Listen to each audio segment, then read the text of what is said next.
ഞാൻ എൻ്റെ മോളെ കുട്ടീനെയും കൊണ്ടാണ് വരുന്നത്. ഡൗൺ സെൻ്ററാണ് മോളെ കുട്ടി.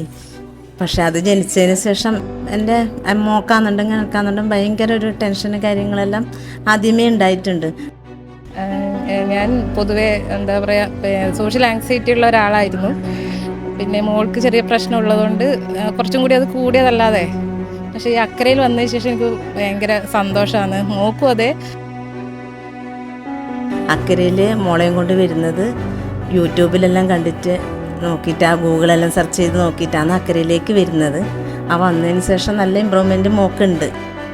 മോള് പിന്നെ ഫിസിയോ ചെയ്തു, 8 മാസം മുതൽ ഫിസിയോ ചെയ്തു. അത് നന്നായിട്ട് പോയി. പിന്നെ ഞങ്ങൾക്കൊരു കൗൺസിലിങ് പേരൻസിന് അതൊന്നും കിട്ടിയിട്ടൊന്നുമില്ല ഇതുവരെ. പക്ഷേ ഇപ്പോൾ സൽമാൻ മാമിൻ്റെ അടുത്ത് നിന്ന് 2 ക്ലാസ് കിട്ടി.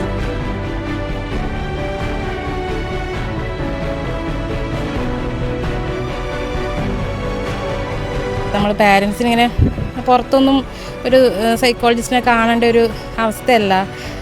സൊസൈറ്റി ഇപ്പം നമ്മൾ അങ്ങനെ ആയിരിക്കില്ല കാണുന്നത്. കുഞ്ഞിനും കുഴപ്പം, അമ്മയ്ക്കും കുഴപ്പമൊന്നായിരിക്കുമല്ലോ പറയുന്നത്. അതുകൊണ്ട് പിന്നെ ഇവിടെ വന്നതിന് ശേഷം എനിക്ക് സൽമാൻ മാമിൻ്റെ ക്ലാസ് കിട്ടിയതിന് ശേഷം നല്ല ചെറിയൊരു മാറ്റമുണ്ട്. ചെറിയെന്നല്ല, മനസ്സിന് നല്ലൊരു സമാധാനം ഉണ്ട്, കിട്ടുന്നുണ്ട്. ഒരു പൊട്ടാനായ ബോംബ് പോലെയായിരുന്നു മാമിൻ്റെ അടുത്തിരിക്കുമ്പോൾ ഫസ്റ്റ്.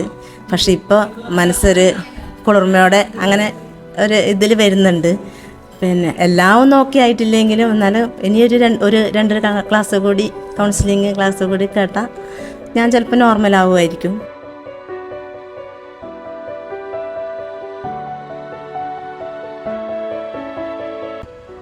എനിക്ക് ഇൻഫീരിയോറിറ്റി കോംപ്ലക്സ് ഉണ്ടായിരുന്നു മുമ്പേ. ഇപ്പോൾ അതിനൊരു ചെറിയ മാറ്റം വന്നതിന് സൽമാൻ മാമിൻ്റെ ക്ലാസ്സിന് ശേഷമാണ്.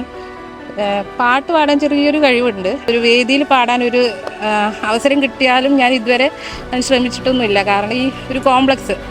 പക്ഷേ ഈ മാമിൻ്റെ ക്ലാസ്സിന് അറ്റൻഡ് ചെയ്തതിന് ശേഷം നല്ല കുറച്ചും കൂടി എനിക്ക് കോൺഫിഡൻസ് കൂടി. ഒരു സ്റ്റാറ്റസ് പോലും ഇടുന്നുണ്ടായിരുന്നില്ല എൻ്റെ ഫോട്ടോ ഇതൊന്നും. അവർ എല്ലാം എന്താ പറയണ്ടേ, നല്ലൊരു പോസിറ്റീവ് എനർജിയാണ് കിട്ടുന്നത്. പിന്നെ ഇപ്പം ഞാൻ അന്ന് വരുന്നതിനേക്കാളും എന്താ പറയുക, ഞാൻ അന്ന് എന്ത് ചോദിച്ചെങ്കിലും കരയുന്ന ഒരു പ്രകൃതിയായിരുന്നു എൻ്റെത്. പിന്നെ പാട്ട് കേൾക്കുമ്പോൾ കരയും. പിന്നെ ആരെന്ത് ചോദിച്ചാലും പെട്ടെന്ന് ഒരു പാട്ട് കേൾക്കുമ്പോഴും കഥ പറയുമ്പോഴും എല്ലാം ഞാൻ കരയും. നാമം ജപിക്കുമ്പോൾ കരയും. അങ്ങനെ ഒരു ശീലമില്ല ആളായിരുന്നു ഞാൻ. ഇപ്പം ഇല്ല. ഇപ്പം അത് ഞാൻ എന്നെ ഇങ്ങനെ ഇപ്പം മാമോട് സംസാരിച്ചപ്പോൾ, മാമിൻ്റെ ക്ലാസ് കേട്ടപ്പോൾ പിന്നെ തോന്നി ഇനി ഞാൻ എന്നെ ഒന്ന് കൺട്രോൾ ചെയ്യാൻ, എൻ്റെ മനസ്സിനൊന്ന് പറഞ്ഞ് പഠിപ്പിക്കാൻ ഇപ്പം നോക്കുന്നുണ്ട്.